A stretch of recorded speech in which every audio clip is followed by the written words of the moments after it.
Anna Irvine, Hello. how are you? Doing well. How are you? I'm doing all right. Thank you. Thank you. It's been a day, but we run into those sometimes. I get it. Yeah. Let me give the audience a brief introduction for you before we jump into the conversation. You are the visionary founder of Beaux Travail Gallery. You lead with both heart and vision, blending artistic craftsmanship and purpose to create a brand that celebrates storytelling, beauty, and sustainability.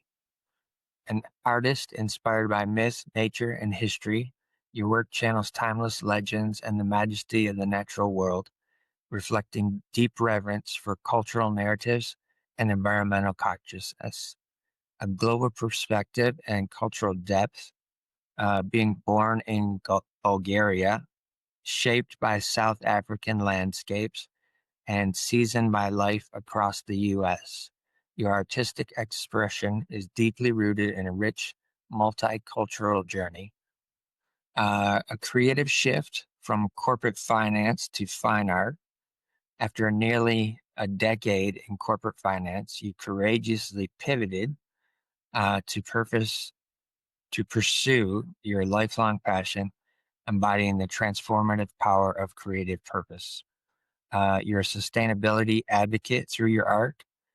Beyond the aesthetics, your work acts as a call to action, amplifying mindful living and responsible stewardship for the planet. That's an amazing testimony right there at the end. Thank you so much. Yeah, I've always had this like huge reverence for nature and just kind of our role in the world. So I'm glad to kind of incorporate that into my part. Yeah. Um, so I kind of just blew up my first scripted question by already letting everybody know that you were born in Bulgaria. Yeah. But I will pivot to the second part of it, which was what was life like as a kid for you in Bulgaria, So as funnily, much as you can remember. as much as I can remember. So we visited a lot throughout my childhood. So I when I was born in Bulgaria, it was during a time of a lot of economic uncertainty. And my parents they they were struggling to figure out how they were going to afford raising me in that economy. And it was kind of during a time of a huge governmental shift in terms of, like, what the government was gonna look like in Bulgaria. And so, basically, they decided that they were gonna make a huge leap and leave the country, but they didn't know at first where. So they couldn't this was only, like, a few months after I was born. And so Oh, my father actually, before I was born, my father, he went to South Africa, while my mom was pregnant to try and secure a work visa there. And so he worked in a pizzeria for like 3 months oh, wow. to learn enough English to Okay. go on a proper interview for his actual education, which was like software engineering, I think. Okay. So he wanted to get like an engineering role. And so he he was able to secure a work visa likely after an interview. And and so after I was born, he called my mom and I to join him in South Africa. And Okay. so I was only like 6 to 7 months old when we left, but we visited a lot, and I have a lot of my most fond childhood memories are in Bulgaria because we would go, in the summer. And as you know, Oh, nice. summer is like the most memorable time for a kid. Yeah, for sure. So I got to see all my friends and my family back home. Yeah. Nice. Did your mom have to work during that time as well, or was she Yeah. staying? my mom also worked in South Africa, and so I was going from to daycare in South Africa, and I learned at the time. My mom said I knew some Zulu and Afrikaans because I was like in the school system over there, and so South Africa, I think, has 13 official languages. Oh, Um, wow. yeah, so there's people speak a lot of different languages over there. Obviously, I don't know it anymore because I have nobody to practice with. Right. Yeah. Okay. Um, with going to preschool and elementary school, were you comfortable with getting to know other classmates, or were you a bit reserved because of not really knowing a whole lot in terms of that cultural scenario? Yeah. So when I don't remember how old I was exactly, but in 2001, we moved to the States. And that's when like my elementary school journey started in the States. Okay. And so the English that I did know was kind of like South African English, which is like there's an accent, I'm sure you're Yeah. aware. And so I was kind of speaking in a South African accent, and but outside of that, I culturally, I don't know, I've always stuck out from my classmates and from my fellow peers. I've always felt like I've been way more empathetic than like everyone else around me.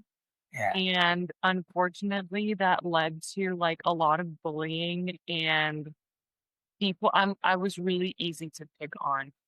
Like I was very sensitive and yeah, empathy can be, I guess, manipulated and used.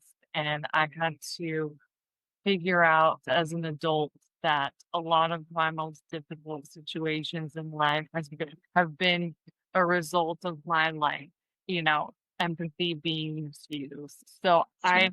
I think that's where I struggle to fit in the most. I feel like I had a lot of cultural sensitivity because I wasn't from the United States. So the kids I related to most were not like the American kids by any Right. means. Like I would always relate to my immigrant classmates, whether they were um Indian or Chinese or if they were from an African country or wherever they were from. Like, I just would literally relate to everyone but the American kids. Right. Yeah. That's totally understandable. Totally understandable. Did when you guys got to the States, was your dad able to shift into the kind of work that he wanted to and was going to school for fully? Yeah. So with coming to the States, my dad's career kind of took off very fast. He's always had very technical roles, and my dad has the ability to think on a very like large contextual scale. Which I think I get that a lot from him, looking at the big picture of things. Okay. And because he's like an engineer, then he went to being an architect, then he went to, to being like an executive director. And so his ability to like zoom out and see and have a vision and a projection, but also he's so technical that he can zoom back in into the areas that really need work, and he can roll up his sleeves and do a lot of the technical work himself or coach his engineers to do the technical coding or whatever they need to do. So yeah, his career skyrocketed as soon as we came to the States. That's amazing. Yeah, that ability to see a full spectrum picture of anything Mhm. is highly valuable. I, I know as a creative, a lot of times what I'm doing with my work, if it's branding or um, working with a person that's just trying to start a business and needs all the collateral for that business, I'm able to have a conversation with them and I can do the same thing similarly. And I can see their concept of their vision expanded full blown. A lot of times I just have to scale it back to what Mhm. they need. Absolutely. Um, It's such a valuable skill to have, and it's actually very difficult and possible to what you have. yeah, yeah. When you got to America, how was it for your mom adjusting as well? My parents really mostly just got each other. Um, I sometimes try to put myself in my parents' shoes, and like right now I'm here. And when my mom had me, I think she must have been around 27. And so Oh, like wow. Okay. she might have been around my age now when they first moved to South Africa. And then like uh I might have my years off a little bit, but she was around my age when like her life majorly started changing. And I'm like, what would my life be if I like picked up all my shit right now and then like moved to a country which I didn't speak the language Right. and I know nobody and I left all my friends and all my family and all of my resources behind. Yeah. Like that's the most insane thing I could think of right now. One, Right. I wouldn't do it. Yeah, exactly. But two, like, that's crazy. Like, I don't think we like, immigrant kids sometimes, like, don't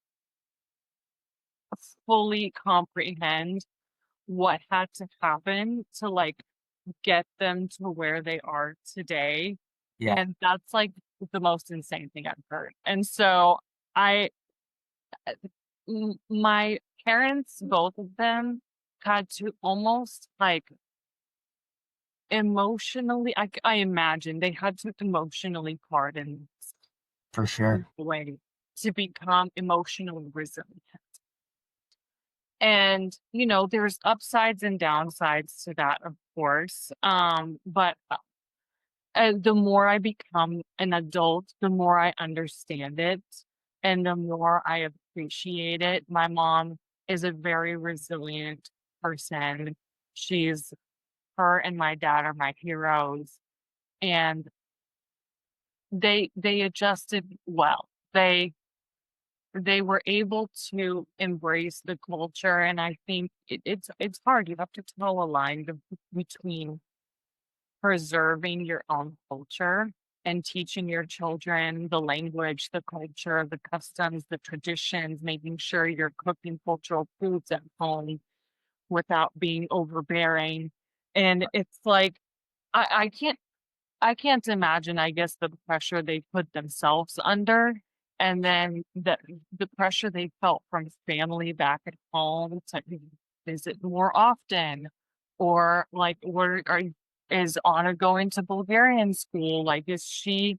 And then like the pressure here to conform fully and resisting from both ends, like that's a type of societal pressure that uh, it's hard to comprehend.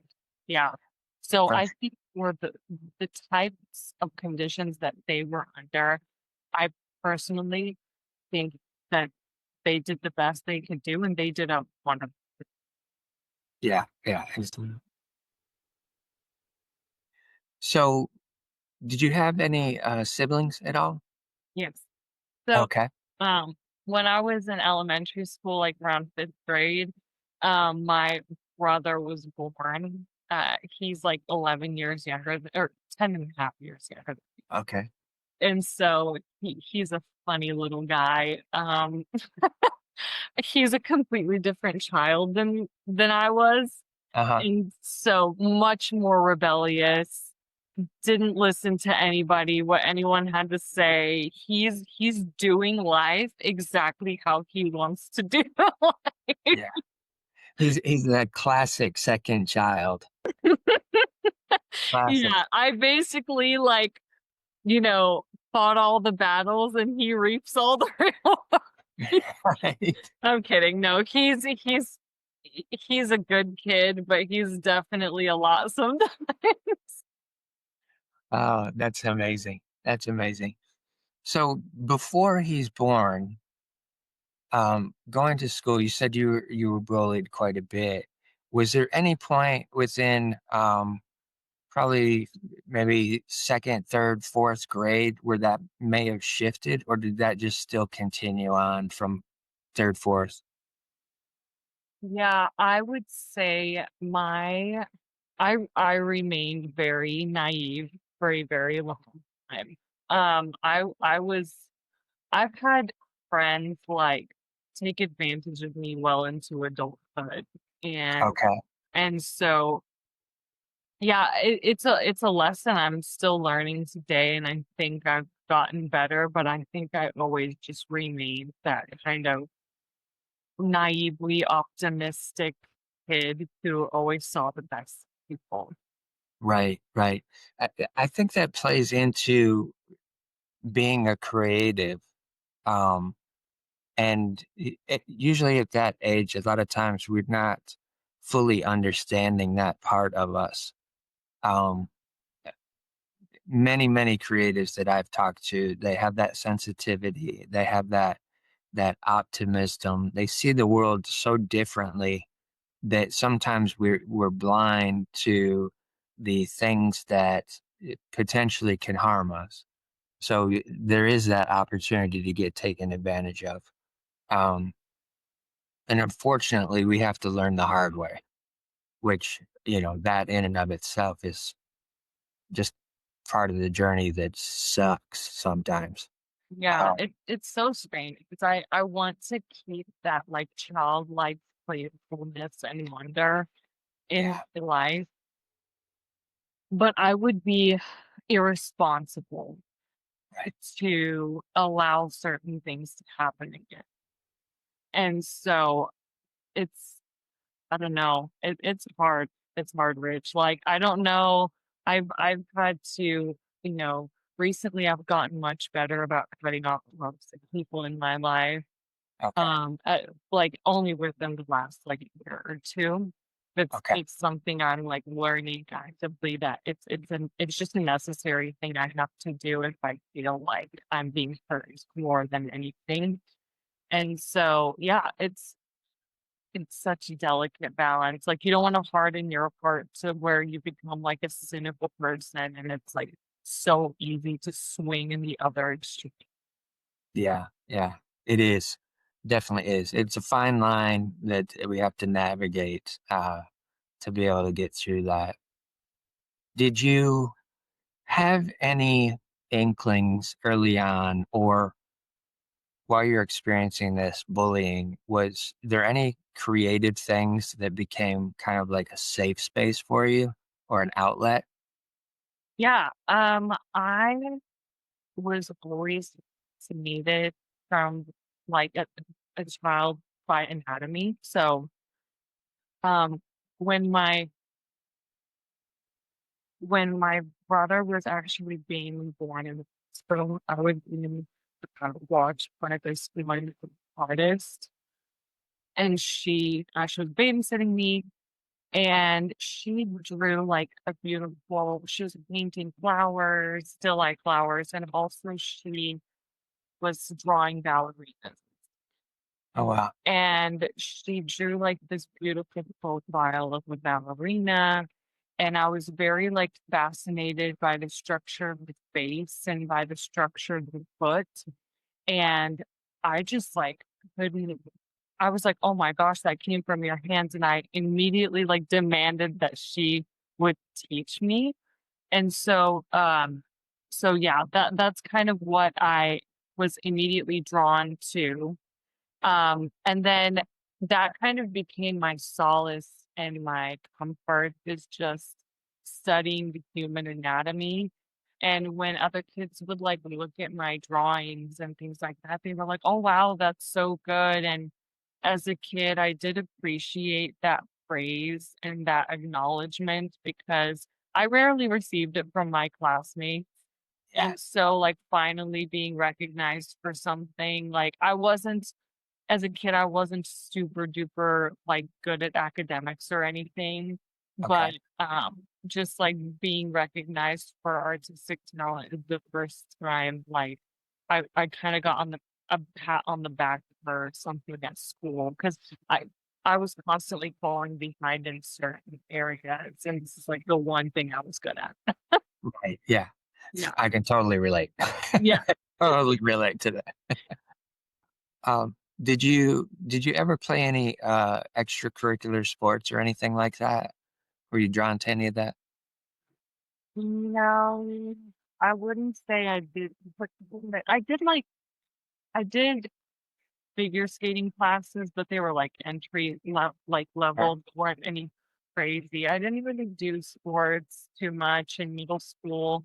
I tried doing the basketball team. I wasn't that good. Okay.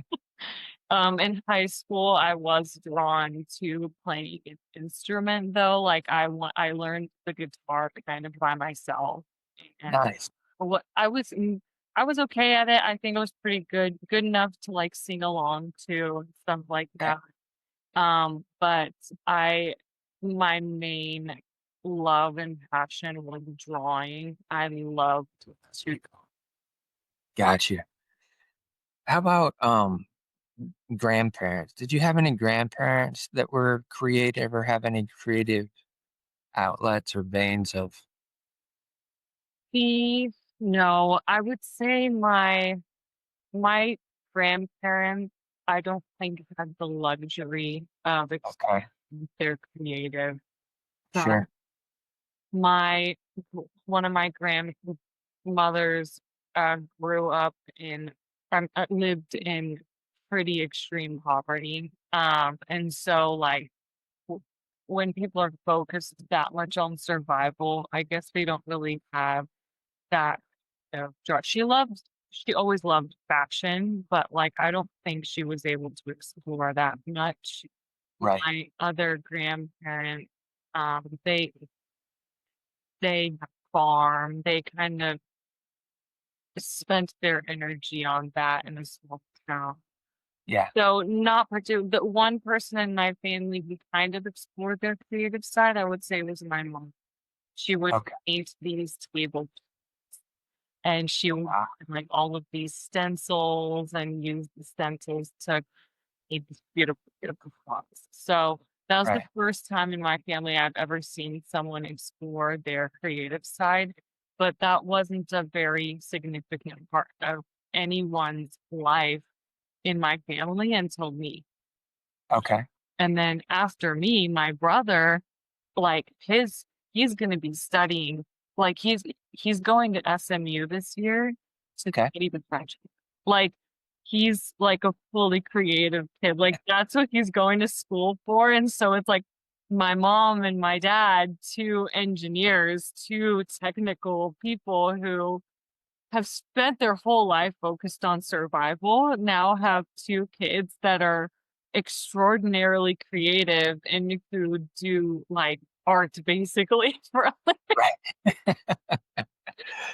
Well, what's interesting for me from the perspective of the story you're telling so far is even your grandparents, okay? Um, when you're talking about farm stuff, I understand that a little bit because my family, both sides of my family, father and mother side, are from East Tennessee. So that's a lot of farmland in those areas. My grandfather on my mom's side had a farm. My dad, his brothers and sisters grew up working on the farm. My mom grew up working on the farm. So, and when we go down there in the summers, I would help work on the farm. So I understand a little bit of um, the grit that it takes to have to do that type of work. And so what I'm seeing from a family perspective of is with the amount of struggle that they had, they're having to be creative to figure out how to make ends meet. Mhm. So that I think that's a beautiful thing that a lot of times that um, society in general does not consider when we're looking at parents and grandparents about the things that they do and have done in order to make things a little bit better for us, Mhm. right? Um, but I'm seeing that, uh, and I see that too as a spectrum of resilience Mhm. that they developed and had.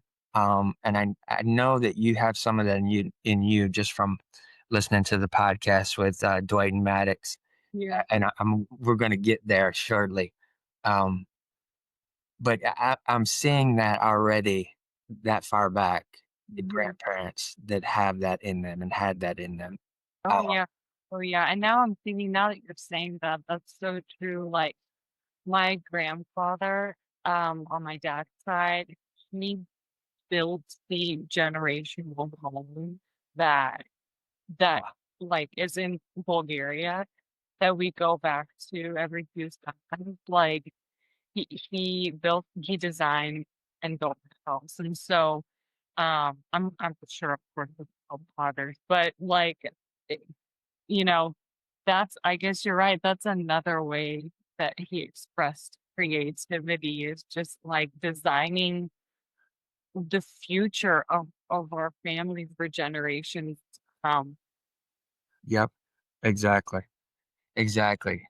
Those things are, you don't always recognize them until potentially somebody says something and it just triggers that memory. Yeah. Um, that's fantastic. Moving into high school for you, was there a certain point where you knew in your head that you wanted to try and potentially pursue a specific career coming out of high school? So I grew up in a really competitive school district, and um, there was always this pressure to go for very like difficult higher education programs. Okay. And just like being a daughter of immigrants and being like in an immigrant community where I was growing up with other kids of immigrants, like Wow. everyone was like, well, I'm going to be a lawyer. Well, I'm going to be a doctor. Well, I'm going to be this. I'm going to be that. And so I, I, I took law one and law two, which was like constitutional law and civil law. And then I took mock trial in high school. Okay. And I was kind of set on being a lawyer for a while until I took mock trial, and I was like, "No, this sucks." Right. And so, I enjoy, like, the study of law, but I don't wanna be a lawyer. So, so basically, I had changed my mind, like, a billion times. I was like, "Oh, maybe I'll be a teacher. Maybe I'll be this. Maybe I'll be that." Right. And at one point, I just like was so exhausted and stressed of having to pick like what am I going to do for the rest of my life? Everyone had conditioned me, like school, life, everybody had conditioned me that being an artist like basically wasn't an option. Like I was going to be starving for the rest of my life if I Okay. wanted to do that. Yeah. And like I just had to like swallow the pill and like be the real top. And so that's w I I basically gave up and I was like, "Mom, like, what should I do? Like, I'm just lost." And my mom was like, "Well, maybe you can just get like a generic business degree." My mom was in the insurance industry, and so she was like, "Maybe you can just study insurance and then you'll figure your life out as you go." Like, you can basically almost do anything if you have a business degree. And so I was like, okay, I'll just do the indecisive thing and study business. So that's what I did. It was business with a concentration in risk management and insurance. And Okay. so I went, full force into the insurance industry after that. Got you. Got you. When your parents came here to the States, um, I believe you guys moved around a little bit through your childhood and into adulthood. What was that like for you mentally when you realized, oh man, I was just kind of getting used to what I'm doing, and now we have to pivot and move again. I didn't think it was too bad at the time because I love people and I love people and I'm always excited to meet people. There were difficulties for sure. And it was hard going away from friends. Um, but I think I handled it better than most kids just because of how much I love people. Right. So it definitely was like hard to because I was always the outsider coming in, I think. Yeah. And I always had to overcome really like difficult barriers because in every school system there's these cliques of Yeah. children that and I never really fit into one group. Like I was between like the artsy junkies, Yeah. even though I didn't participate in their activities. Yeah. And then I was kind of between that and like the smart kids. And then I had a few kids, like friends that were like whatever, cheerleaders or whatever, but I didn't get along with their whole group. And I was kind of between all and then between like the immigrant kid community and just it was like a whole, you know, crazy mess of a social situation. that I Right. was and so, like, I kinda had a few friends in each group, but, I just didn't feel comfortable fully, like, hanging out with a whole group of people, because of that. So there were challenges and, there's a downside because I really only have, like, one friend left from high school because I never got really too close to anyone from high school except for a handful of people, so I have, like, 1 or maybe 2 friends, and then that's about it. I really mainly got closer to people. Right. Right. How was that shift slipping into college? Did you find it as another cultural um, shock, or did you find it as something that might have been, oh, this might be even better than what high school was? It was definitely better. I don't know, high school was, like, so weird because kids are so mean, and, like, I people were, like, nice to me in college, and it was, like, a really weird phenomenon because I had been bullied my entire life in Yeah. every school, in every grade. People looked at me like out the side of their eye and like I don't know. I sometimes I think about it and I'm like, I really didn't deserve that. Like my whole childhood, like I cannot believe these kids were so awful to me. But then when I get to college, it's like this insane culture shift where I all of a sudden have like all of these friends that I don't even know what to do with. Like and people like aren't really talking about me behind my back and people are, inviting me to things and I actually have a group of friends where like it's my clique, it's my group, and I'm comfortable with every single person in the group. It was I don't know. I didn't know how to process it at first, to be completely honest with you. Sure. No, it's understandable. That's definitely understandable. I think that's the difficult part of high school. A lot of times is there's so many that are they're confused. They don't um, they don't really have their own identity, so they're trying to adapt across multiple identities Mhm, with different people that they're around, and um, a lot of times it's easier to just follow than it is to lead sometimes. And I think those are the scenarios where if one person is the bully, then he can get a bunch of people following just because they want to be as tough as he's acting to be. A lot of times, he's really not as tough as he's acting, or he or she, as they're acting to be. It's more of an insecurity Mhm. that they're experiencing. So they're trying to offset that. Sometimes I think back where I would react to being bullied, and I'm like, man, like if I could go back in time, like these kids, they weren't shit. Like Right.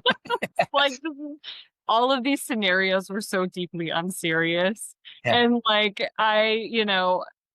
if I had only had the confidence that I have today, like that I would probably not be bullied. But I was just like such a, you know, timid, naive kid that I can see how I was very easy to pick.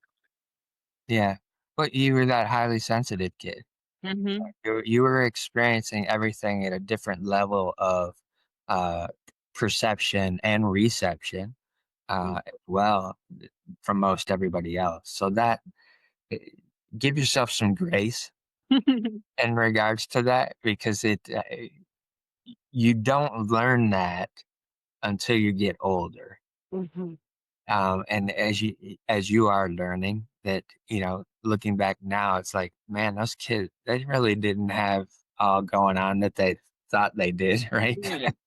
So yeah, it's wild that those things have to take place. And hopefully, um, it will get to a place where those things start to shift. Hopefully, with the turning the volume up on empathy and understanding that there are sensitive people out there, and that we need to give some love and kindness out into the world, and hopefully that'll just trickle around and start becoming more relevant across society in general. With the college that you went to, where was it at and what was the name of it? UT Dallas. It's in Richardson, Texas. Yeah. Got it. Okay. Just wanted to set the tone there for the listeners. And of all the places that you've been to in the United States, how much different is it for you and your family being in Texas?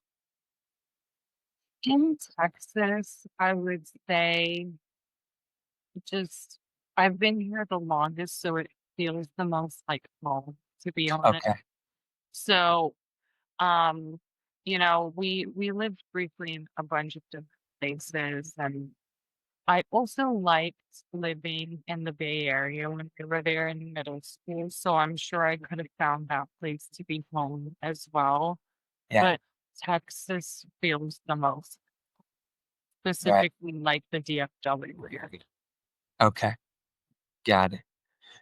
In the Bay Area, were you able to perceive any of the creative uh, culture in that area at that point in time, or was it just focused on school and you didn't really have that perception? The Bay Area, now that I think of like what I like in art a lot, I like the street art influence. And so I don't think I like consciously was paying attention Okay. to art in San Francisco. Um, but I was absorbing the culture. I definitely was. Okay. Good. Good. With studying risk management and business with college, getting towards the second, third year, are you really starting to see an avenue of where you're going to take those courses and skill set? Yeah. So being studying it in college, I enjoyed it. I was good at it. And like for a kid that was confused, and someone who was just trying to figure out their way in life. Like Yeah. being good at something does matter. And so I truly still enjoy it. Like, um, I found a passion for it. There's some passions that you have from the beginning, they're just kind of ingrained in you and you discover them. And Yeah. there are certain passions that you, in a way, manufacture, but they can be just as real as any other passion. Um, and I think that the business and the risk management side exercise is a very important part of it, right? Yeah. And I do still love to talk about risk management, and I still am very like intrigued by conversations about risk management. Sure. Right. Okay. Through the course of being here and going to school, how many opportunities did you get to go back to Bulgaria to visit family? That's a good question. The consistency was not like very good in terms of the cadence. So there were some years I think we would go back to Bulgaria and then Okay. we'd skip a year or two. We would go back.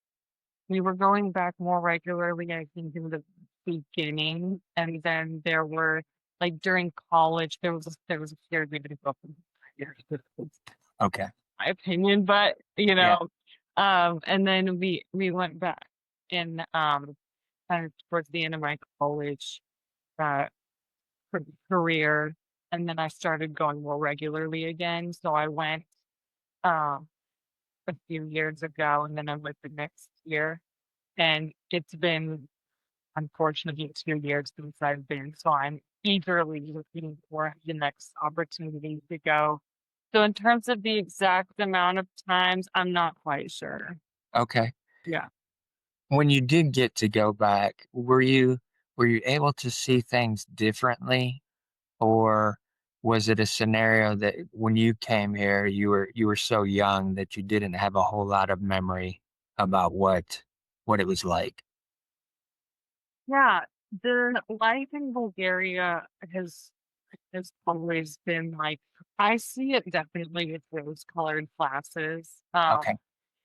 I get this insanely intense nostalgia, for it, even though I never technically drink. Right. And it's strange being like an immigrant and like immigrating so young that technically it's not really your home, but Right. it feels like Yeah. your culture is there, your family is there, like the stories that your parents would tell you are there, and like all these rich memories from summers, from like everything is over there except for your current life and your material reality. Yeah. And so it's like, I don't know, it was this like place where I would yearn for, but in all reality, I'm not sure that it made complete sense. Yeah. But I definitely I could tell a difference between life here and life there. Life there was always much slower, much more like restful, deliberate. Yeah. Versus here, my parents were always in stress. Like everything was go, go, go, go, go. Yeah. Life was very intense over here. Always. Yeah. It was like that for me similarly, growing up because of my family being from the South. Um, and then us being here in Michigan, it's definitely two different worlds essentially in terms of pace. The South is again similar to what you're experiencing, a very slow, deliberate pace. There's not a whole lot of hustle and bustle unless you're you're in one of the major cities there, but you can quickly get out of that and see the shift and change and pace. The dynamic of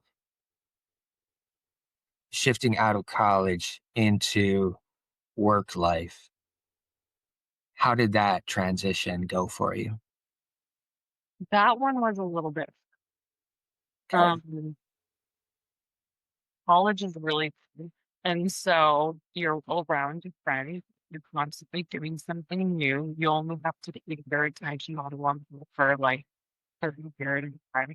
Then you're on to the next.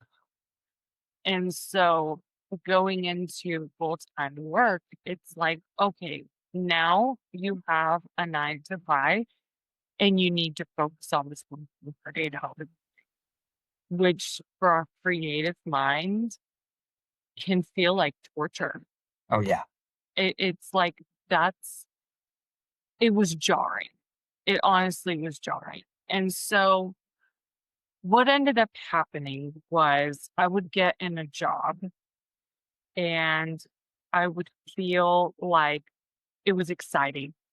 It was new. I got to focus on learning something like a process and being the creative person I am. I would make the process better. I would fix it up. I would make it super efficient. And then I felt like I was done. I was like, okay, like I'm like good. Yeah. But then you're stuck there, like you're doing that job still, and and then all of a sudden a creative mind checks out, and I'm like gasping for air, and so I'm like looking for other things to do with my time.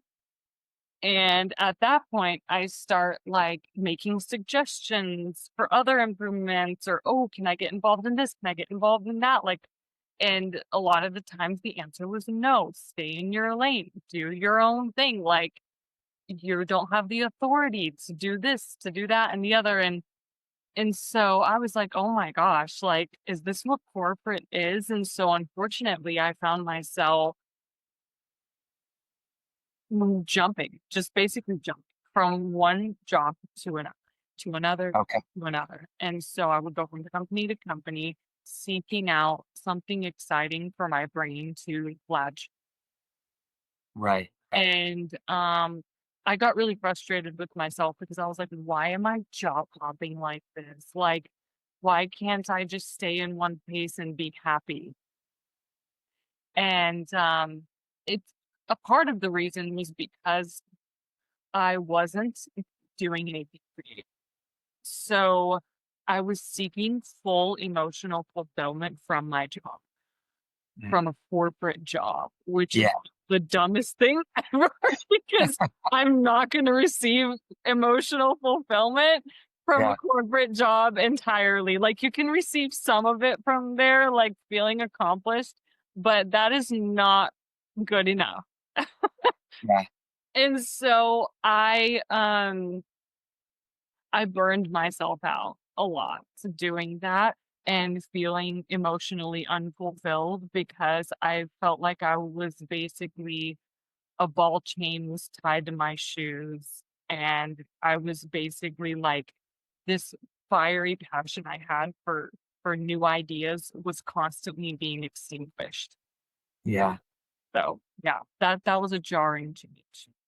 I can imagine. I can imagine. What's interesting to me that I'm saying though, and you can tell me if I'm wrong. Um, but the way that you just described the process of you getting into a job, getting on a project, and then seeing all the ways that you could uh, make it more efficient, shift it, change it, amplify it. That sounds similar to what the way that you described your father earlier on. Yes. Okay. All Correct. right. I All right. am my father's daughter 100%. There we go. All right. I'm tracking. I just wanted to see if you were. Yeah, 100%. That's interesting. And because those are the things that I look for, are how the things that we're doing are impacted by our parents, and then grandparents as well, and how it just trickles down. And even though you being a creative, there's an element of what your father's doing with the architectural things, that has to be creative there. So it's just that little cascade, uh, Mhm. not as bright and colorful as what you're into currently. Um, with jumping from job to job, are your parents giving you any pushback at all in terms of seeing you do that, or were they able to I give you some advice? I think they were seeing my frustration and they didn't really know exactly how to handle it.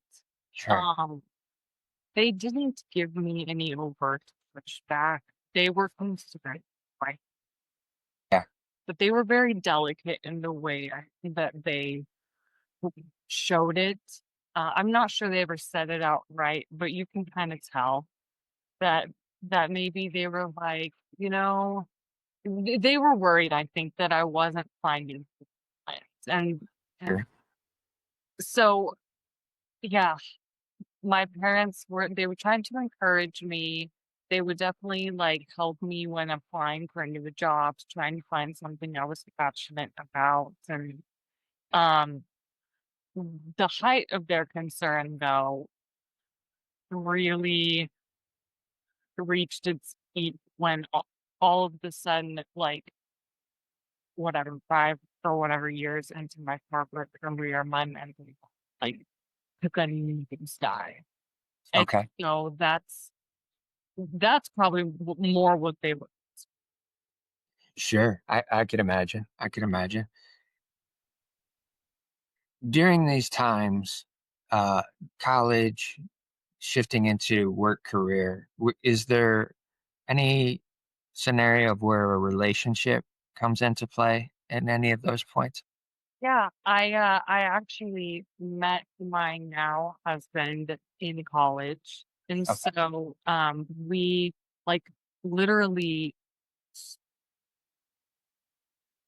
I believe it was freshman year of college, if I'm not mistaken. Um,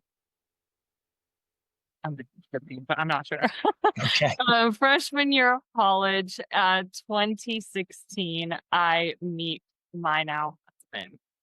And so he he's been like an incredible anchor in my life this whole time. Like Yeah. the one constant. He's a very like even keeled kind of very stable person, Yeah. and I'm sure I keep him thoroughly. Right. Yeah. Okay. What was he going to school for? He went to school for IT, like technical stuff and also marketing. So Okay. he also has both sides of his brain intact where like he has the creative side for marketing, but also he appreciates the technical side. And I think that's why we work so well together because he understands my brain. Yeah. And at what point do you guys get married? We get married in 2023. So Okay. right as like the vaccines were coming out, everyone was vaccinated, everything. That's when we got the wedding. Got you. All right. So before that is the part where you're starting to see your mental state sliding down.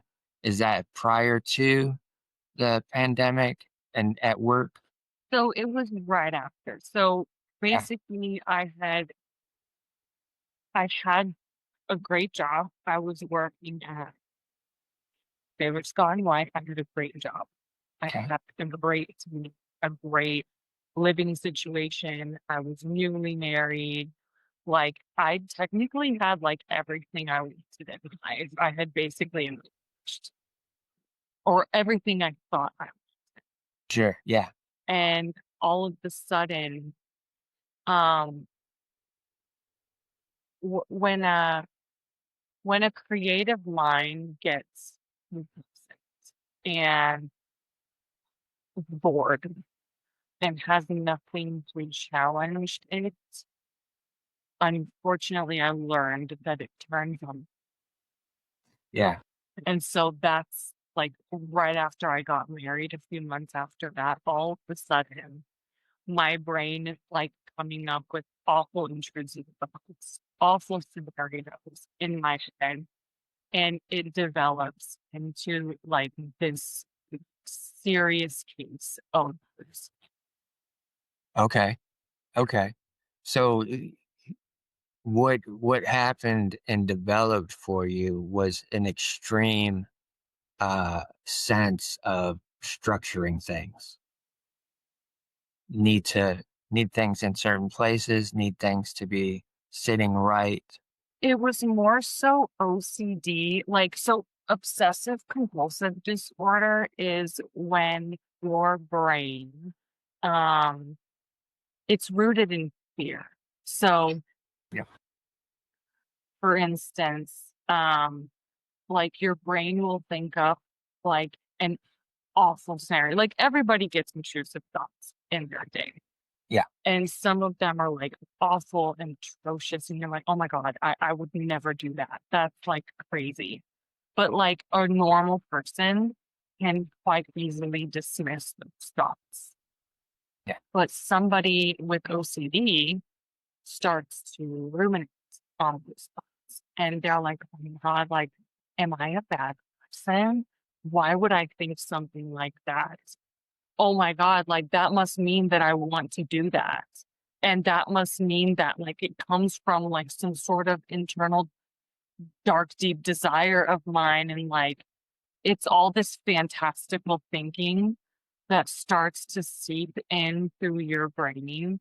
And your brain is coming up with like outrageous scenarios. And because you're ruminating on it, you are in turn basically confirming those thoughts in your brain. And what happens is the more you think about it and the more you linger on that thought, your brain is it's creating these pathways Yeah. and like it's carving deeper and deeper and deeper pathways to where you literally cannot think of anything else except that. Like it's actually so incredibly hard to deviate from that thought process. And a lot of people, and this is where the C and the OCD, the obsessive compulsive disorder. So people often, when they have these awful intrusive thoughts, and it can come in many, it can come in like friendliness, or it can come in rituals that don't make sense. Yeah. So some people, for instance, have OCD where like they think someone's gonna come in the house at night and perform their dumplings. They do these compulsions of checking every single window and door in the house to make sure that it's locked. And all of a sudden they miss one window, they feel like they have to start the ritual all over again to self-soothe.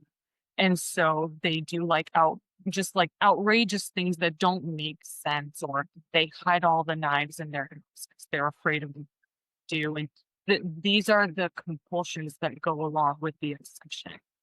And so unfortunately, like it's very hard to break with the pattern. So that's the kind of OCD basically that overtook my life. Okay. And once that started to kick in, how did that affect your ability to go to work? The first few months was okay. And then all of a sudden, like I felt like my brain was being invaded by these thoughts. I felt like I had zero control. Like legitimately, all I could think about was my obsessive thoughts and then completely compulsive. behaviors. And for me, the compulsive behaviors is just more thoughts trying to unravel and justify and like, no, actually, no, I'm not a bad person. Like, I Yeah. actually like am a good person because of this and that. And like, just crazy. Mine is what people call pure O, which is mean just like pure obsession. And unfortunately, I think pure O is very misunderstood because it still is obsessions and compulsions. It's just you can't tell which is which because often they look one and the same because it's all just thoughts and your compulsions aren't like physical actions. Yeah. And so I was like, I was in my head a lot. And unfortunately, it got to the point where I couldn't really do my job. And my only reprieve and escape life was sleep. That's when I could shut my brain up. So I started to voluntarily sleep for many hours of the day to get away from myself. Sure. And and I it's like things at work started to slip and I was embarrassed. I've always been a very high performing individual Hmm. and very accomplished, very I think I've been very smart and all of a sudden my brain is like unraveling in many ways, like with the OCD, and then I was having full existential crisis on top of that, like questioning the existence of like God and everything. Like I literally was my brain was unraveling in my hands in front of me. I couldn't put a coherent thought together. Like that's how bad it was. Okay. It was like the utmost chaos in my brain. It's probably the scariest thing I've ever been through. And to the point where I was scared of myself. Like I Yeah. was scared of what I would do to myself or to others or whatever the case may be. And like this, so many people experience this and like you would never because nobody talks about it. Right. And so, like, I had never heard of this happening to anybody else in Yeah. my life, in the friend group. And so I at one point I went to my job and I went to my boss. It's like, I need to resign. I am not the team member that you guys need right now. I am literally like, I'm deeply un and I need to like take time and recover because I needed to take care of my body and my mental health.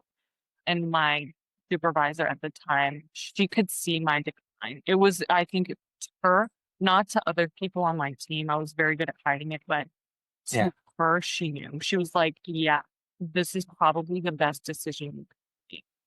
Right. Yeah. I'm glad you said that this is something that a lot of people don't know about, and that is the case. I know it well. That the volume is not turned up high enough on the mental health discussion in general. It's even lower in the creative community. Um, so I want to commend you on being open and being willing to share this part of your storyline because it's immensely needed, and it's needed in a way so that it starts to the conversation becomes normalized versus the stigma that is still around it. Yeah. And that's a goal of mine as well, is to turn that volume up a little bit higher and continue to do so until it gets to the point where it's a conversation that can be had without um, everybody running off into the corners. Yeah. It's, you'd be so surprised. Like, I'm sure some people are like, "Oh my god, I can't believe she would say that, like, she would share that," and it is a vulnerable thing to share. Oh, absolutely. It can be terrifying, and for years, I didn't really wanna do it because I'm like, "What would my colleagues think? What would my friends think? What would my family think?" Like, just it's so nerve-wracking to share the worst point in your life Yeah. to other people who maybe aren't gonna understand. And they would never feel comfortable enough to do that. And because you're comfortable enough to do that, they all of a sudden have like third hand embarrassment because you're sharing this. So yeah, it's something I've had to the fear of Y- And you are doing it. yeah. I want you to recognize that as well, and I want to acknowledge it so that uh, someone else is recognizing it. Um, Once you're in the place of knowing you need to resign, um, and your husband seeing these things take place as well, is it a concern of his that something's going drastically in the wrong way? And what is he doing to try and support what's taking place for you, if he is able to? Yeah. He man, he's a champ. I like he was so confused at first because he's like, what is happening to my life? Right. He was probably like, what in the world? Like, we just got married and like everything has turned to shit like all at once. And he's seeing like my mental state just like completely disintegrate in front of him. And he's trying his best to remain just enough emotionally available to take care of me, but not so emotionally available that he also becomes depressed. Because there's like, again, it's that fine line of like, how much do you need to care in order to continue to function as an adult human being in this house? And he told that line beautifully throughout the whole experience. He listened to me just like cry on the kitchen floor. There were so many sessions where I would be pacing for hours, 8 hours a day. I would pace, and partially part of that was due to medications. Like I understand that like I would pace. I would like be a zombie. I literally would just cry and mourn my life in front of him and like scream and beg for my life to go back to normal. I wanted my brain to fix itself so bad, and I didn't know. I literally was like so lost, and I thought my life was over. I basically was like, it would just be easier if I died right now. Like I actually like don't want I didn't want to be alive. I wanted to be dead so bad. And the only reason that I didn't do anything is because I was like, I didn't want to hurt my family, but I literally thought everything and everyone would be better off with me gone. Like I was fully convinced of that. Yeah, yeah, I can understand that as well. Um, at what point in this downward spiral did you potentially seek any help outside of the family to help you navigate it?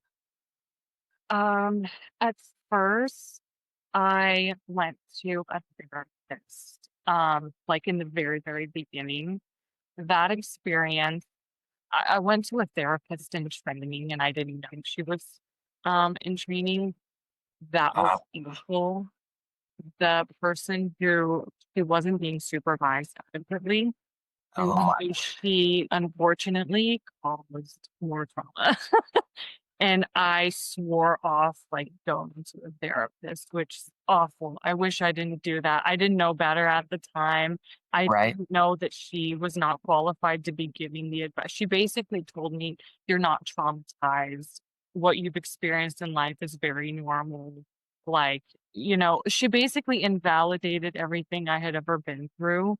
What? And yeah, I don't know how if she licensed today, I would be like, my mind would be absolutely blown away. I didn't really keep tabs on her afterwards or anything, Sure, of course. but I don't even remember her name, to be honest Right. with you. Like, I kind of blocked that out of my memory. Yeah. And then I immediately sought out a psychiatrist, and I immediately, like, even from the very beginning, got put on medications because what I was eventually hoping to get towards, I'm a very, like, I research things a lot. So as soon as I started getting intrusive thoughts, I started looking for solutions on the internet, and I had come across like this TMS treatment. And I was like, this is gonna fix my life. And in order to even qualify for TMS treatment under the insurance plan I was under, I would need to have multiple failed rounds of medication. And so Okay. I was like, cool, I'm gonna go to psychiatrist and get like try a bunch of medications. Then obviously like they're gonna fail, and then I'm gonna try this TMS thing. It's gonna fix my brain, and then I'm gonna be good. It didn't work like that. Right. I went to a psychiatrist. I got put on antidepressants. I got significantly worse because I'm not sure antidepressants were the answer for me. Um, all of a sudden, I became extremely suicidal, and then I got hospitalized a few months into those meds. Then I got put on antipsychotics, and just like this cocktail of drugs, basically, Yeah. Yeah. was like put in my lap.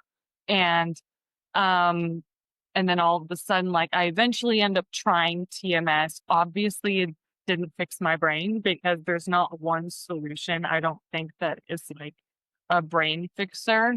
I'm still on a cocktail of drugs that are probably not for me, and way too strong, and I'm on way too high doses. I was maxed out on certain, like, basically, I would be on medication for a while. Obviously, my condition would get worse. Everyone assumed that it's because my brain was getting worse and not because it was a side effect.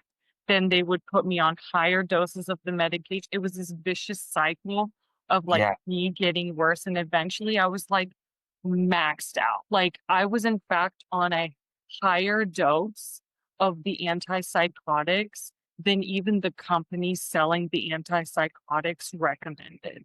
I Oh don't my know gosh. I don't know how that's possible. I was basically a zombie. I I say to people I was like chemically lobotomized. Yes. Yes. That. Oh man. Uh, I hate that for you. Um, because I understand the process of trying medications, not working, trying other medications, still not working, trying others. The the rounds of combinations become overwhelming at a Mhm, point. And also too, if you're with a psychiatrist that is assuming that they need to increase because the problem's not being taken care of, mhm, then there's again, it's a fine line even with that. You're walking that fine line of where, how far you can turn that up before you have to turn it back. yeah, Um, and yeah, not every psychiatrist is in the mindset of maybe we should try turning it back versus continuing to increase. Um, yeah. I I always think, like, I've had people ask me, like, "Do you think that your psychiatrist committed, like, you know, medical malpractice?" And I would say no, because I think he did what he thought was best. He yeah, sees, like, a young 20-year-old whose brain is unraveling, and he's like, "Oh my god, like, let me put this Band-Aid on the situation," and right. then it's only getting worse, and he did what his education trained him to do, Yeah, and I will say I will give him props for remaining extraordinarily optimistic the entire time, he was like, "I have full confidence you will get better." He's like, "I don't know what the journey looks like, but I do think you will get better. Even if you don't believe in yourself, believe in me because I believe." Okay. And so I don't necessarily agree with all the decisions he made as a doctor, Sure. and I don't think I would have done the same, but I don't think he did anything out of malice or to hurt me. I think he was trying to. Right. Right. The point where you have to make the decision that you need to go to the hospital, and be admitted. Can you give the audience just a bit of a brief picture, as much as you feel comfortable doing, in terms of what did that look like prior to making that decision, and what uh, informed you to make that decision? So the first hospitalization that I had, I wasn't entirely sure I needed to be hospitalized. I was panicking for sure. And Okay. I had definitely like a concerning thought pattern and sequence. I don't think maybe the first time was entirely necessary, but it was a good experience because I knew I figured out that being hospitalized is not a scary thing. And it's honestly like I don't know, it's not the worst thing in the world, you know? It's just going somewhere where you're being taken care of, you know? There's a lot of stigma behind Oh, being hospitalized.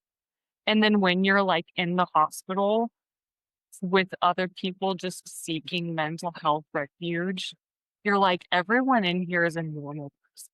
Like, no one in here is like unhinged or anything. It's like all of these people live lives just like you and me. And like, I encourage the viewers to like try to understand that the person next to you at work may have been hospitalized before and you would never know.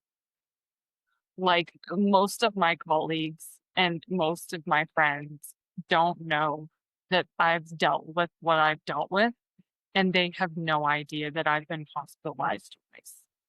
yeah. And, like, there's nothing wrong with it. It entirely just means that you have the courage and the the wherewithal to get help. Right. Right. Did the time in between coming out the first time and then deciding you needed to go back the second time, was it a short period of time, or was it an extended period of time It that was a you had that? 6-month difference. Okay. So, the first time, like I mentioned, I don't think it was entirely necessary looking at it, like, back at it, but the second time was. Okay. The second time I was dealing like, I had my condition at first. I was maxed out on, like, my meds and just was a zombie and, like, the suicidal urges were, like, so extreme that I was basically having to, like, hold my own hands down to prevent hurting myself. Okay. Like I literally I don't know how to explain it to somebody, but, like, my eyes were, like, darting across the room looking for sharp objects. It was like I had 0 control over my my I wouldn't say 0. I had very minimal control, enough to not hurt myself, Right. and that was basically it. Like, enough to say, "I need to be, like, institutionalized right now." Basically, like, that was the extent of the control that I had, and, yeah, I a lot of it had to do with side effects of medication, unfortunately. Um Okay.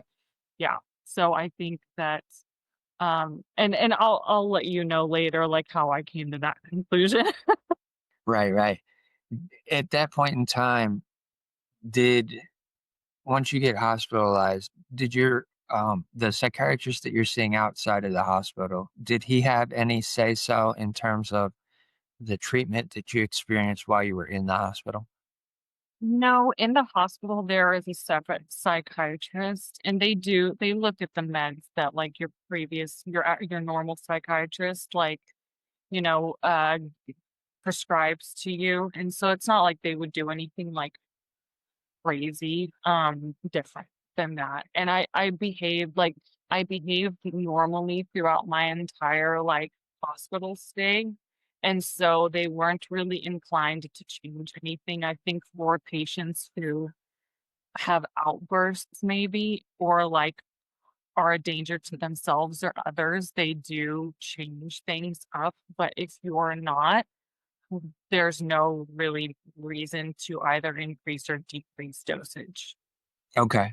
The reason that I asked that is because there are instances, my case in specific, where my psychiatrist that I was seeing was an actual resident at the hospital that I was admitted into. So eh, she was still in charge of the regimen of medication. So what I was curious to see is whether or not once you got in, if there was that uh, potential other doctor that came in and said, maybe we need to back some of this off. I don't Yeah, the doctors didn't have that perspective. Okay. I could tell that the doctors in the hospitals were very, like, I don't know, I felt they were hardened. I felt that they were just cynical.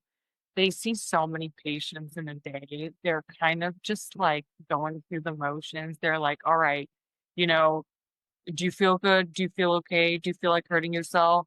Like, it's like you're talking almost to a robot. Like, Yes. Yes. it's like, "Tell me about your symptoms, blah, blah, blah, blah, blah, blah." It's like this mumbling, and then you just, like, get sent on your way, and you're like a cog in the system, and Yeah. it's the system needs work. Very much. Very much so. Yeah, you said it. Yeah. Uh, Coming out the second time, how long was it before you felt in a place where you could potentially look at tapering some of that down? So I came out of the hospital feeling very optimistic about my situation, even though not much had changed. I don't know. I was just freshly motivated to get better. But still, again, I would, I, I, I, I was still struggling. It's not like anything really got better. Things didn't get better before that. What really changed was my mother. She had a kind of what she describes to be a prophetic dream. Okay. And so my mother, she's had many of these, like, prophetic dreams in her words, Okay. and they're usually correct, and they somehow end up, like, coming to fruition. And so she said that she dreamt up how sorry, one moment. Sorry. So, So my mother had dreamt up how I she would snatch me out of the darkness and take me. It was a very, like, vague dream. I wouldn't say it yeah. was, like, very descriptive of, like, exactly what would happen, but she would just snatch me up and take me home. And Okay. so a few months she told me about the dream. And so a few months later, she plans this trip to Bulgaria. And she's like, "Anna, like, you're clearly not working right now. So, like, you have all the time in the world to come with me to Bulgaria. I'm going to pay for your plane ticket and I'm taking you with me to Bulgaria. I don't know. Maybe it'll help you. I don't know how, but maybe." And so I go to Bulgaria and I'm still struggling while I'm there, but, like, the environment, it's home. Like, Bulgaria is home to me, and my uncle saw he's in Bulgaria. He's a police officer over there, and he saw like how unwell I was. He was very he was like, "This is not the aunt Yeah. that I know. Like, she's sleeping for way too many hours of the day." And she's like, I'm clearly like, I have this like immense effort. I'm trying really hard to get better, but I'm Yeah. still on the medications. And so I'm like, I'm fighting with all of my might to get better. And it is taking up a lot of energy. I'm sleeping a lot. And then the last day of the trip, we go to my aunt's house, and my aunt is a nurse. And she's Okay. been a nurse for many years. And she's technically like my mom's aunt, but it's like the same thing here. Yeah, gotcha. And so like it's just I go to my aunt's place, and her name is Steffi. And Auntie Steffi, she takes one look at me and she's like, "Come in the other room with me." And I'm like, "Here we go." Like, she's really perceptive, and I'm like, "This is gonna be a whole like conversation." Yeah. And she's like, explain to me in your words, Anna, what's wrong with you." So I give her like like my laundry list of diagnoses. I'm like, I have OCD, major depression, anxiety, PTSD, this, that, the other. I'm on this and this and this and this medication. And I'm like, I'm super ill, and my brain is super effed up, and I don't know what to do. I'm like, I'm literally a piece of human garbage. Like, I literally am like wasting away in front of everybody's eyes. So that's the situation. And she looks at me, and she says something that I would probably say is very controversial. So audience, please take this with a grain of salt. But she looks at me and she's like, "Anna, you're not ill." And I was like, Right. "You see me? I'm not sure. Maybe I didn't explain myself adequately, like Yeah. stuff my brain is." I'm like, I don't think you're understanding, Steffi, like the dire situation that we're in. Right. And she, like, kind of doubles down, and she's like, "No, like, I genuinely believe that. These medications you're on are not for you, and they're causing you more harm than good. And if you trust me, I will prove it to you." And I was basically like looking at her like, that's the craziest thing I've heard. For the past year and a half or whatever, I don't remember how long it was, but for Yeah. the past however long, I've been like in and out of doctor's offices, in and out of the hospital, like getting intensive care.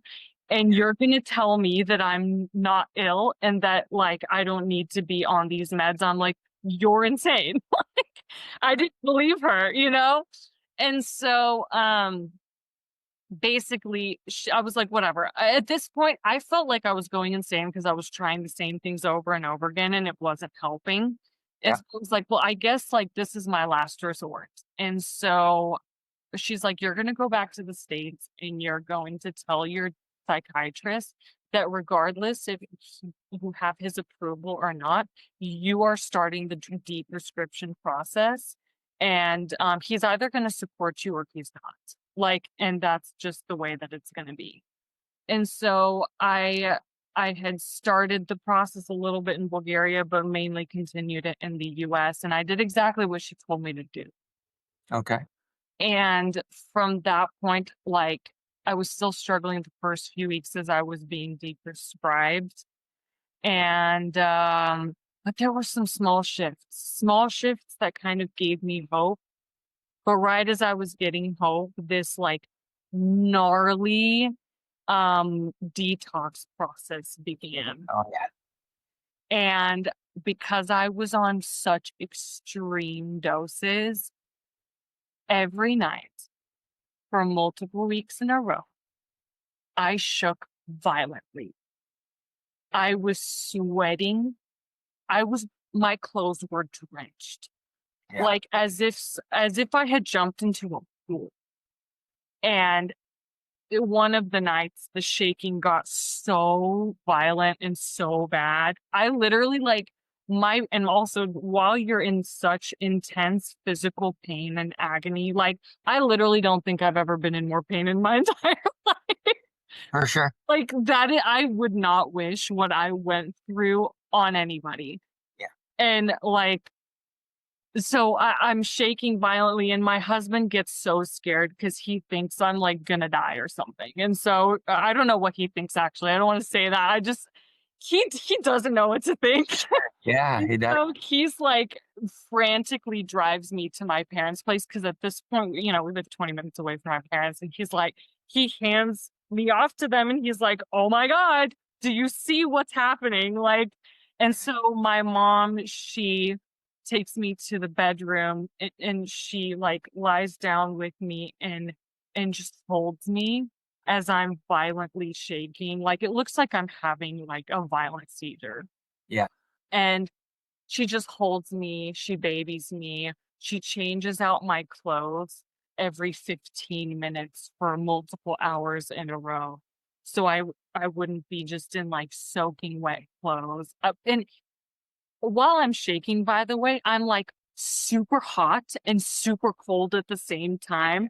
It's like the most strange phenomenon and I'm sorry I'm rambling. So No, you're I good. literally like it's I can't even describe the detox process adequately to anybody. And so after a few weeks of this, it eventually calms down and the detox and the shaking like kind of stops. And all of the sudden my brain quiets down and the suicidal thoughts are slowly like going away. They're not there anymore in the same way. Yeah. And all of a sudden, like a few weeks later, they're completely gone. And I'm still dealing with intrusive thoughts, but the urge to harm myself is not there. Right. And I'm like, okay, so instead of dealing with 99 problems, I'm now back to dealing with my original OCD problem. I'm like, I can handle this. Like, all of that other stuff is gone. I'm like, wait, let me just figure out how to handle this. And maybe if I had figured out how to handle this from the beginning, I Right. wouldn't be in this position. And so you know, I started to kind of just like figure out how to deal with just OCD. Yeah. There's two things that I want to touch on. Um, because what I was doing was allowing you to paint a picture for the audience and the listener. Because many times that information is not given. So it's never understood what that transition can be like for an individual. And everybody's different. The one thing that I want to bring up first is you mentioned that your mom had these prophetic dreams. Was there an element of spirituality that your mom experienced that allowed her to see these dreams as being prophetic? Yeah, I would say my mom is a very spiritual person. I've Okay. had a heated relationship with spirituality, I think. Sure. Um, and I don't really know fully where I would categorize myself today. Okay. I think I'm still figuring that part out, but she would say that there is an immense level of spirituality, in what she experienced. And so, yeah, I think that played a huge role. Okay. I was just curious about that. I didn't see it from a perspective of necessarily being a religious scenario. I saw it more of as a spiritual thing, and I was just curious if she felt that that's how those were coming through for her. The Yeah, other, mom has like she's always been very spiritual. okay. The other thing that I want to highlight is your aunt, um, and the fact that she's working as a nurse in Europe. What's what's interesting from my perspective, and it's only because my psychiatrist that I've dealt with for many, many years, uh, she's Canadian. So she already had a different perspective and study process with medicine coming into the US. And I see that as a similar scenario for you of what you experienced when you went back to Bulgaria and your aunt looked at you and was like, come in here. I need to talk to you. I want to assess this because I'm not seeing the same thing that everybody else is seeing in Mhm. the States.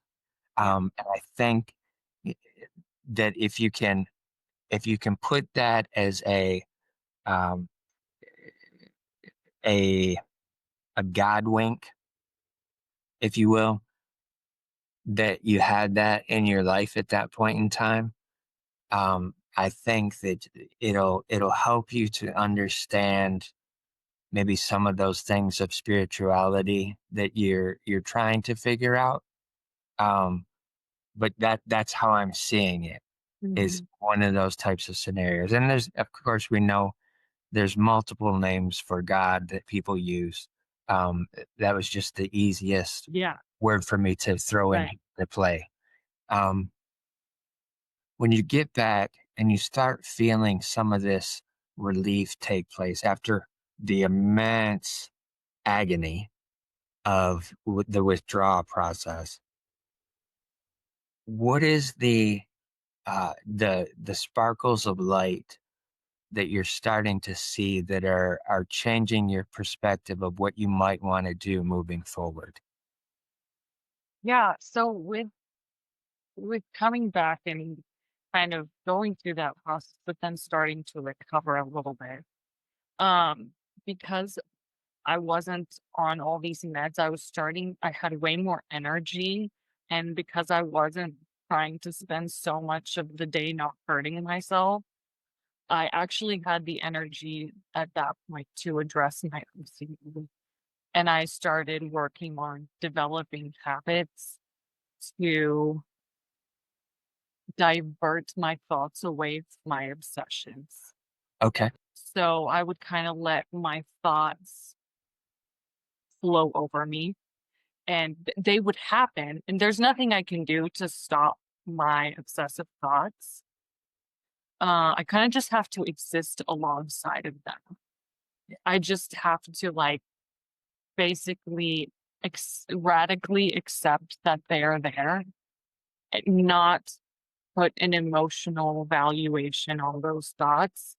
I'm more a bad person because of my thoughts. Right. Uh, and so I also need I accepted the immense guilt and accepted the sick feeling I got in my stomach after having certain thoughts as part of my daily life, and that, like, I couldn't get rid of those feelings, and so I would there was this monk that I had listened to, and I kinda forgot his name, it's been a while, but he said that when he became friends with his anxiety went away, Ah, and then he missed his dear friend, and so it was very, like I was like, "Okay, I just need to basically accept that feeling this way is my new norm, and if I get an intrusive thought and feel sick to my stomach, that's just it's another day and, like, whatever," you know? Proceed with my day despite how I felt. And, and little by little, because, I was giving it less attention, the thoughts would subside, and I began to be able to hold my attention on everything else longer, right. to the point where only 3 months after I got off my meds, I got my job back at Beaux Travail. Okay. I had reached back out to that same manager and I was like, "Hey, I got the help that I needed, and Right. I feel a lot better, and I would like to work again." And because I feel like partially because I had the mental acuity to leave with dignity, and also she could tell I was better, she referred me to another team, and I got a job. And so those were the beginnings of help. Right. And I think that's a key thing that you just said there. The fact that when you decided to leave, you did it in a way that wasn't leaving a bad taste in the company's mouth. And I think that's a huge point that the audience can grasp, especially those that are around your age and are working for big companies or even in a small company. Is if you're able to rationalize that, hey, I need to do this for myself for sure, but also too, I need to give a little bit of courtesy to the people who I'm working with and let them know and try to see if I can exit in a cordial way to where it doesn't leave a closed door Right. behind. What I didn't wanna be in was a position where I was so bad at my job because of my mental health that I had to be fired. That would have been a million times worse than, like, leave Right. because I chose to leave on my terms. Like, I'm getting the help that I need, and sometimes people are afraid to make that difficult decision, Yeah. but it's better than the alternative. Right. For sure. And another element that you took on characteristically was you were being your own advocate in that instance. And I think that's a key thing that many people that deal with mental health struggles and go to doctors and seem to um, kind of be stuck in something for a long period of time. If they can look at things as being able to be their own advocate in their own health and well being and getting to a place of uh, well being, that's a huge part of the healing process is being your own advocate, being curious as to are there things out there that I'm not seeing in front of me that can potentially help me? Are there things that are taking place in my current work situation that I can do to not make it worse on potentially exiting or being in a situation where I have no choice but to be fired because I'm doing so bad? I Right. think that's a huge thing that you were able to do is recognize that, and I see that again as part of those genes in your familial line of where you're able to see a bigger picture and you're able to recognize, okay, I need to do this smaller thing over here so that I don't mess up that big picture. Mhm. And then Mm, circling back now, you have the opportunity to get back in. mhm. I think that's fantastic. I will say I agree with, like, that thought of, I do think I look at the bigger picture, not just in, like, my technical day-to-day work, but in life. Yeah, I often make smaller sacrifices now for to avoid having to make larger sacrifices later. yeah, Um, and I think that I wish more people had the courage to do. yeah, absolutely. With being back at that job, um, was it the new position that you had? Was it something that after, say, maybe a month or so, that you felt that it was still as fulfilling as it was before? Or where was it that you decided, I think I might want to try something different? I was extraordinarily happy to have my life back. I thought I would never have my life back. I thought I was gonna die young. And I thought I was just gonna waste away. So I kind of went back to work with like this whole new enthusiasm. The first couple months were hard because my brain was still recovering from the medications. So on the meds, my short-term memory was completely shot. I couldn't remember a conversation I just had with you. Like it was really bad. Like, my husband would talk to me like nothing was happening up here, okay? And then he would be like, "Oh, Anna, did you do X, Y, and Z?" And I'm like, "I don't know what you're talking about." Like, he's like, "Anna, we had this conversation a minute ago. I don't know how you don't remember this." But, like, it's true. It would just happen. But with going back to work, I was still recovering, and oh my gosh, like the frustration I was having initially with my brain because it was still not working quite right. And so I would be listening in meetings and I would be trying really hard to like remember everything. And so I had to become a very diligent note taker so that I could go back and actually remember what happened in the meeting, because if it weren't for those notes, there's just like no way I would remember. Yeah. And so that's kind of I was very enthusiastic in the beginning, but I did that for a year and I was very happy. But then I started getting like ambitious again, dreaming again, and like being like, okay, wait, now that I have my life back, like I actually can do whatever I want. Like I have free will. I can like achieve all the dreams that like I never thought I could. There were so many things I wanted to do when I was sick. Like I was regretting so much and now I'm back and like I can actually do whatever I want. And so I I had I was like I first of all, I want more money. Right.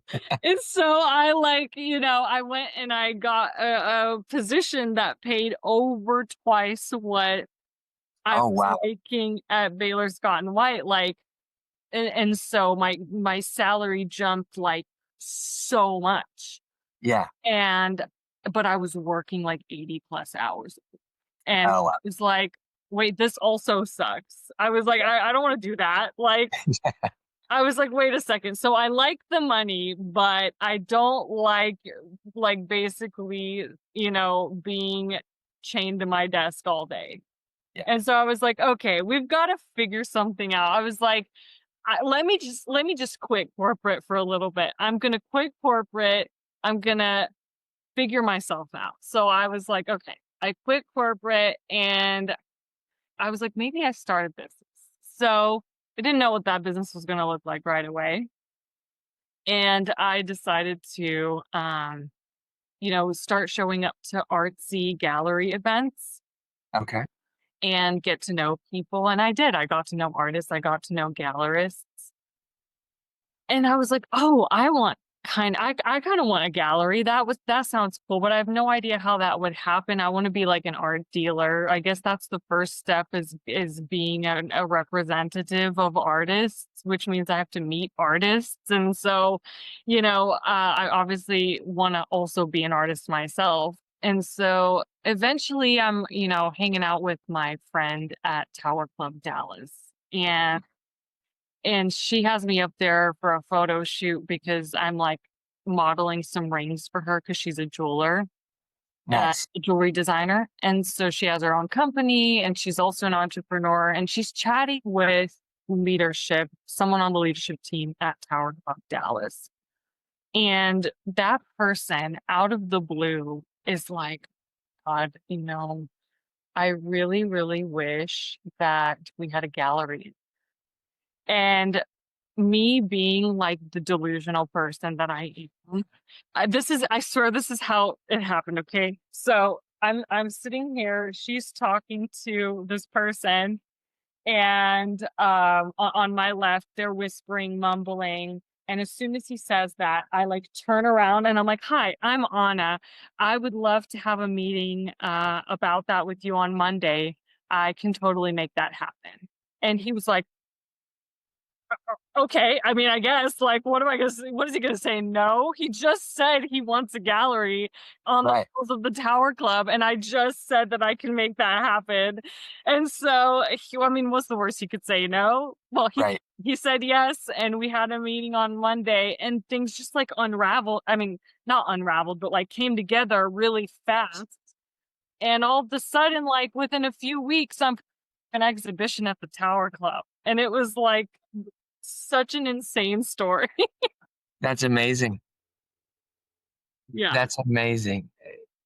Also, too, as a key point to highlight for the listeners, when an opportunity presents itself, don't be fearful to step through that door Mhm. and take it on because that turned into something for you.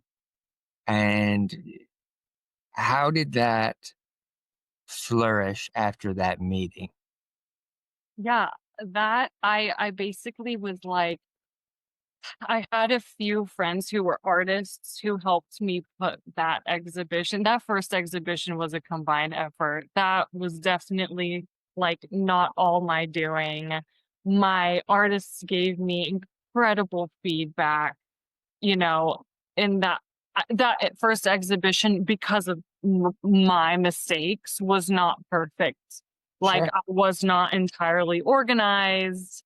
You know, I didn't get contracts out to artists in time. I was maybe lacking in communication on some fronts. I was learning. I was learning on the spot. I had never done this like to this degree. Of course, I had helped some of my other gallerist friends with events, but like I don't think that counts for like putting together a whole exhibition by yourself.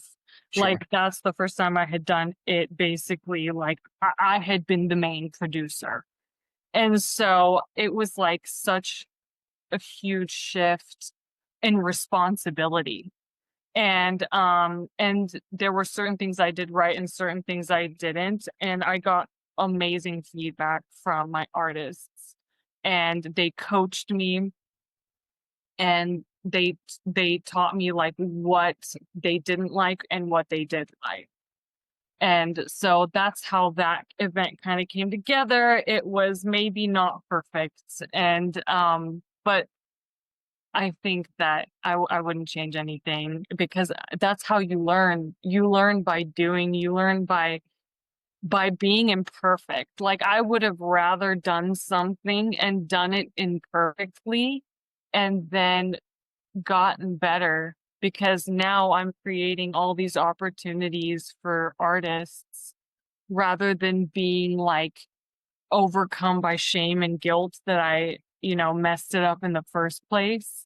Yeah, Like, when you're taking courage in life and trying something for the first time and going after your dreams, you kind of have to leave your ego at the door.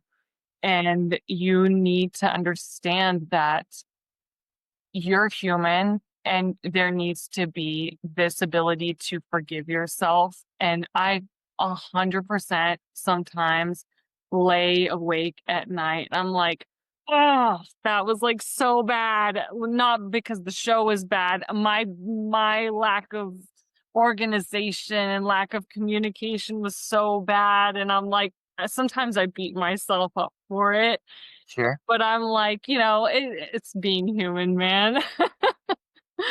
It is. That's a key thing again for the audience is that you have to stay curious enough to attempt things. Um, and one of the things that I uh, give advice to for different people that I speak with is that um, learn to fail quick and often so that you get enough reps in with that, that you figure out what you need to do differently to start making it work right. And those are things that there's many people have so much fear of attempting to do something, which again, I want to commend you on having no fear and turning around and saying, I can make that happen. Even though maybe in your head you're like, okay, I don't know how exactly, but I'm going to say I can because there's an opportunity here. But yeah, having the courage and the curiosity to do something, even though you may not know every piece of the puzzle that it's going to take, is always beneficial to get you further along. And like, even if it's just one step further, it's going to get you farther along than you were because Mhm. it's one step. Oh, And that's all you need is just continuously getting one step. mhm. And it helps. When you get into these opportunities, you're putting these gallery events on, where does that internal desire to be doing your own things creatively, your own art, where does that come about and spring through? I think I'm very inspired by my artists. Like, I I see so many new things, new techniques, mediums, combinations, colors, like combinations I haven't seen. And I'm like, "Oh, that's so cool." And like, I finally in adulthood have given myself full permission to be an artist. And Nice. so I'm like, well, it's time for me to like load up on art supplies and figure it out. And it's fun and it's exciting and I feel like a kid again and I feel like I can try new things and like yeah, it's childlike wonder, honestly. So I mainly look at my artists and their work and also the artists that I see all over social media, I take inspiration from a lot of different people uh, Okay. to put together different art styles. I'll see something on Instagram that I want to try out in my paintings, and I'll just see how it works. So that's kind of where I find my passion and my desire. Like I get to play again, I get to be a kid. Nice. Nice. One of the things I was curious, even at the start, giving you the introduction, where did the name for your gallery come from? So the name and I've been corrected by a French speaking person on how to say my own gallery name. So And I probably butchered it. it's fine. I butchered it many times, but it's technically Le Beau Travail. So it is the beautiful labor. Okay. And that's what it means. And where I kind of came up with it, I I had realized that, as I mentioned in school, I was always like a very creative kid. I may not have been the best in my early school years in academics. Later Yeah. on, later on, I did much better and I got really good grades and stuff. But in the beginning, I just was really struggling with focusing. And I was like, I always just thought I was like a lazy person. I was like, maybe I'm just lazy. And I would like put these all of these like moral valuations on my productivity. And and so I was like, maybe I'm just and I figured out that whenever I'm working on something that I'm passionate about and I allow myself to obsess over it and pour myself into it, I am a workaholic. I love it. I'm really productive and I do what I need to do. Yeah. And basically I realize I'm not a lazy person. I I need to find something that lights my soul up. I need to find something that I can obsess over and pour myself into, and that's what makes the labor beautiful. So it's Yes, beautiful labor. that's amazing. That's amazing. I think that's a beautiful place for us to end today. And I hope everybody that's listening and or watching can see the beautiful labor of your life journey so far up to this point. Um, as well as understanding that as creatives, the journey that we're on is many times absolutely laborious. But ultimately it can result in beauty. And I think that's a wonderful thing. So I always want to remind the audience at the end of an episode to listen to your heart and be kind to your mind.